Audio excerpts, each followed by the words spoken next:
Class 7 lesson 8 wind storm and cyclone. इस chapter में हम पिछली वीडियो में एक एक्टिविटी देखे थे जिससे ये क्लियर हो रहा था कि एयर एक्सपेंड ऑन हीटिंग, यानी जब भी हवा गर्म होगी वो क्या करेगी, वह फैलेगी, यानी उसका विस्तार होगा। हम इसको देख रहे थे। तो अब हम आज देखेंगे एक्टिविटी 8.6, जिससे हमें क्लियर हो जाएगा कि एयर एक्सपेंड ऑन हीटिंग अच्छे तरीके से हम समझ लेंगे। तो चलिए स्टार्ट करते हैं। इस एक्टिविटी को करने के लिए हमें सबसे पहले किसकी ज़रूरत पड़ेगी? हमें इस एक्टिविटी को करने के लिए सबसे पहले कोई पेपर बैग की या पेपर कप की ज़रूरत पड़ेगी।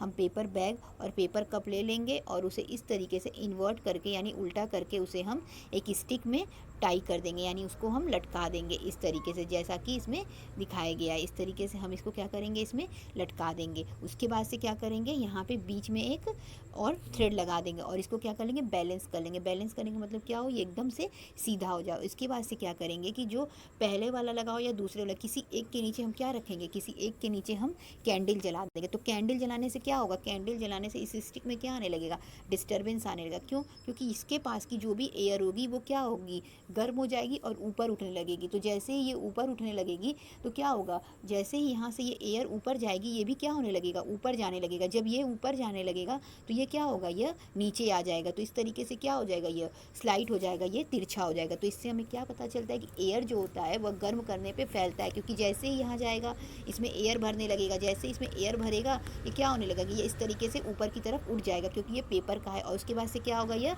और दूसरा वाला क्या होगा, वह नीचे बैठ जाएगा। अब हम देखते हैं इसके, तो इससे हमें यह पता चलता है कि जो एयर होता है वह गर्म करने पर एक्सपेंड करता है, यानी फैलता है। और साथ ही साथ यह भी पता चलता है कि जो वार्म एयर है वह ऊपर उठती है। और क्या होता है कि जो वार्म एयर होती है वह कोल्ड एयर की अपेक्षा जो होती है वह हल्की होती है। जैसे कि यहाँ पे दिया हुआ है, the warm air is therefore lighter than cold air. तो जो गर्म हवा होगी वह क्या होती है, वह हल्की होती है। किसकी अपेक्षा, कोल्ड एयर की अपेक्षा, यानी ठंडी हवा की अपेक्षा गर्म हवा जो होती है वह हल्की होती है। तो इसी वजह से क्या होता है, जो स्मोक होता है, भाप होता है, ये क्या होते हैं, ये ऊपर जाते हैं। जब हम पानी गर्म करेंगे या लकड़ी जलाएंगे, कोयला जलाएंगे, कुछ भी जलाएंगे, तो धुआं और भाप ये सभी क्या होते हैं, ऊपर की तरफ जाते हैं। क्यों? क्योंकि वह गर्म हो जाते हैं और गर्म हवा हल्की होती है, इसलिए क्या होती है, वह ऊपर की तरफ जाती है, यानी ऊपर उठती है।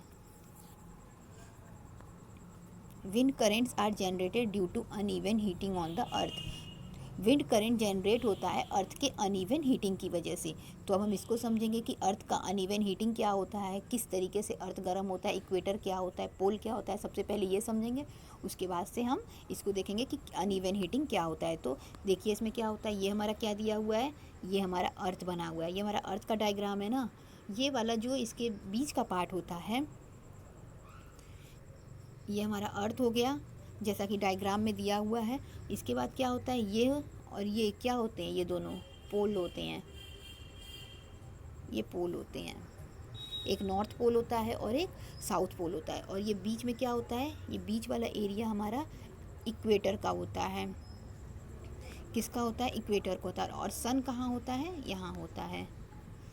इस तरीके से यह पूरा सेटअप रहता है। तो चलिए देखते हैं, यहाँ पे क्या हो गया, सन हो गया।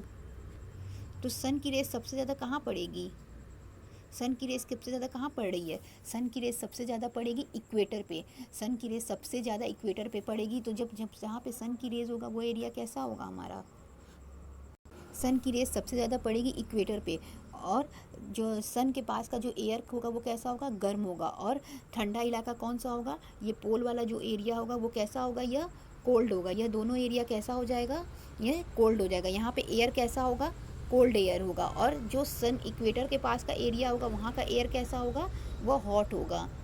क्योंकि जहाँ पे सनलाइट, जहाँ पे जब धूप बहुत तेज़ होती है तो हमें हवा कैसी लगती है, गर्म लगती है ना। तो सेम इसी तरह अर्थ पे भी होता होगा। तो जो एरिया इक्वेटर के नज़दीक आता है, ज्योग्राफी में आप देखिएगा कौन कौन से कंट्रीज़ ऐसे हैं जो इक्वेटर के पास होते हैं, कौन कौन से कंट्री ऐसे हैं जो पोल पे पाए जाते हैं, तो आपको समझ में आ जाएगा। तो क्या होता है कि इस तरीके से सन की रोशनी जो है वह या फिर रेज जो है वो लगातार इक्वेटर पे पड़ती रहती है, इक्वेटर पे सबसे ज़्यादा पड़ती है, और पोल पे क्या होगा, पोल पे कम रेस पहुंचेगी। यानी ये एरिया इधर का और ये एरिया ठंडा होता है, यानी यहाँ की हवा भी ठंडा होगा और इक्वेटर का हवा गर्म होगा। तो क्या होता है, गर्म हवा क्या होता है, गर्म हवा ऊपर उठता है और क्या होता है, उसकी जगह कौन लेता है, ठंडी हवा। तो इस तरीके से क्या होगा कि जो भी इक्वेटर पे पास की जो भी एयर होगी वो क्या होगी, वह ऊपर उठेगी, यानी ऊपर की तरफ जाएगी, और इसकी जगह कौन लेगा, पोल की तरफ से आने वाले जो कोल्ड एयर है वह इसकी जगह लेते जाएंगे। तो इस तरीके से क्या होता है कि विंड करंट जनरेट होता है। विंड करंट जनरेट होने का मतलब इसी वजह से क्या होता है, जो हवा होती है वह चलती है। अब देखते हैं यहाँ पे पहेली क्या सोच रही है। I wonder why the wind shown in the figure are not exact in the north and south direction. तो इसमें पूछ रही है कि जो विंड बह रही है वो क्यों नहीं एग्जैक्ट नॉर्थ और साउथ डायरेक्शन में चल रही है। पहेली इस चीज़ को सोच रही है। The wind would have flown in the north south direction from north to south direction.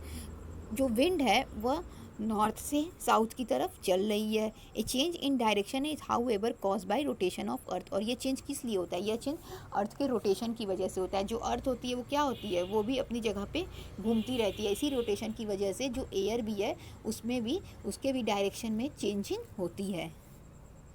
पहला देखें हम, जो अनइवन हीटिंग किसका था, अनइवन हीटिंग जो था पोल्स और इक्वेटर का, यानी इक्वेटर के पास गर्म हवा थी और पोल्स के पास क्या थी, ठंडी हवा थी। तो इक्वेटर के पास जो गर्म हवा थी वो ऊपर उठ रही थी और पोल्स की तरफ से जो ठंडी हवा थी वो किधर आ रही थी, इक्वेटर की तरफ आ रही थी। तो इस तरीके से अर्थ का अनइवन हीटिंग हो रहा था, यानी हर जगह बराबर गर्मी नहीं थी, यानी कहीं ज़्यादा गर्म था अर्थ तो कहीं कम गर्म था अर्थ। तो इस तरीके से हवा हमारी किस तरीके से चल रही थी, हम इसको देखें। तो पहला ये हो गया, और दूसरा हम देखेंगे uneven heating of land and water. यानी जो पानी और ज़मीन होता है वो भी एक जैसा गर्म नहीं होता है, जिसको कि हम चैप्टर 4 जब पढ़े थे हीट, उसमें देखे थे कि पानी किस तरीके से गर्म होता है, पानी कब ज़्यादा गर्म होता है। तो इस तरीके से हम इसमें लैंड ब्रिज और सी ब्रिज को देखे थे। तो उसी के हिसाब से अब हम देखेंगे uneven heating of land and water. Land and water का अनइवन हीटिंग यानी एक जैसे गर्म नहीं होते हैं, तो उसके बारे में देखेंगे किस तरीके से उसकी वजह से जो हवा है वह चलती है, मीन्स विंड करंट किस तरीके से प्रोड्यूस होता है। तो चलिए स्टार्ट करते हैं। You have to read about sea bridge and land bridge in chapter 4। आप सभी सी ब्रिज और लैंड ब्रिज के बारे में चैप्टर 4 में पढ़ चुके हैं।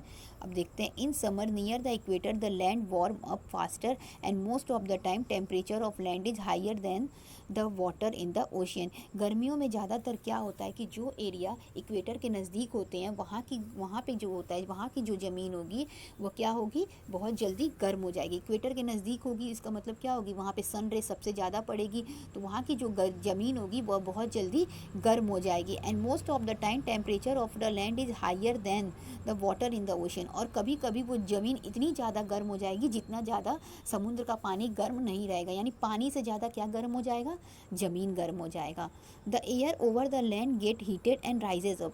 तो जो लैंड की एयर होगी वह, तो इस तरीके से क्या होगा कि जो लैंड होगा वह ज़्यादा गर्म हो जाएगा और जो ओशियन जो होगा या जो पानी होगा वह कम गर्म होगा। तो जो ज़्यादा गर्म होगा वहाँ से क्या होगा, गर्म हवा ऊपर उठेगी और उसकी जगह कौन लेगी, ठंडी हवा लेगी। यानी जो गर्म, जब ज़मीन से गर्म हवा ऊपर उठेगा तो समुद्र से आके जो ठंडी हवा रहेगी वह गर्म हवा की जगह ले लेगा।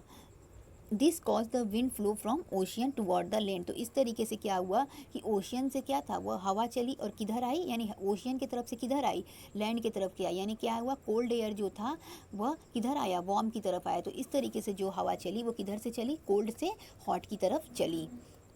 These are monsoon wind. इसी को क्या कहते हैं, मानसून विंड कहते हैं। यही मानसून हवाएं होती हैं। The word monsoon is derive from the Arabic word मौसम which mean season.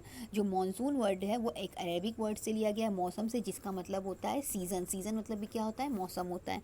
In winter the direction of wind flow get reverse. और जाड़े में ठीक इसका उल्टा होता है। जाड़े में क्या होगा कि पानी जो होगा वह जल्दी गर्म हो जाएगा और जो ज़मीन होगी वो क्या होगी, वो ज़मीन जो है वह धीरे धीरे गर्म होगी। तो सेम रिवर्स प्रोसेस उसका हो जाएगा, सेम जैसा कि हम इसके ऊपर वाले में देखें समर में, सेम उसका उल्टा हो जाएगा। तो इस बार क्या होगा, उस समय क्या हो रहा था, ओशियन से ठंडी हवा थी वह क्या हो रही थी, लैंड की तरफ आ रही थी। तो इस बार क्या होगा, लैंड से ठंडी हवा किधर आएगी, ओशियन के तरफ आएगी।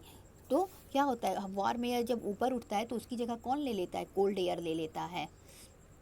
तो इस तरीके से फिगर 8.10 में अभी हमें देखने को मिलेगा, जैसा कि हम इधर देख पा रहे हैं। 8.10 में फिगर में हम देख पा रहे हैं और 8.9 में देख पा रहे हैं कि किस तरीके से लैंड से सी की तरफ जा रहा है और सी से लैंड की तरफ जा रहा है air. The wind from the ocean carry water and bring rain. जो विंड होता है वो क्या करता है, ओशियन से पानी लेता है और उसी की वजह से क्या होती है, बारिश होती है, बारिश को ले आता है। It is a part of water cycle, और यह एक वाटर साइकिल का पार्ट है। The monsoon wind carry water and it rain. The monsoon wind क्या करेगा, पानी लेगा, उसकी वजह से क्या होती है, बारिश होती है। Cloud bring rain and give us happiness. बादल क्या करते हैं, बारिश लाते हैं और हमको खुशी देते हैं। Farmer in our country depend mainly on rain for their harvest. हमारे देश में ज़्यादातर किसान किस पे डिपेंड रहते हैं, बारिश पे किसान डिपेंड रहते हैं, किस लिए, अपने फसल के लिए।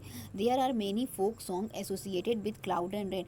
कई सारे गाने भी बने हुए हैं बादल और बारिश को लेके। Sing and enjoy with your friend if you have such a song here is one for you. यहाँ पर एक गाना दिया हुआ है, यदि आपके पास भी कोई इस तरीके से रिलेटेड सॉन्ग है तो उसको गाइए और इन्जॉय करिए। इस सॉन्ग को आप सभी लोग पढ़ लीजिएगा। यहाँ पे एक सॉन्ग दिया हुआ है। However it is not always happy ending, rains often create problem.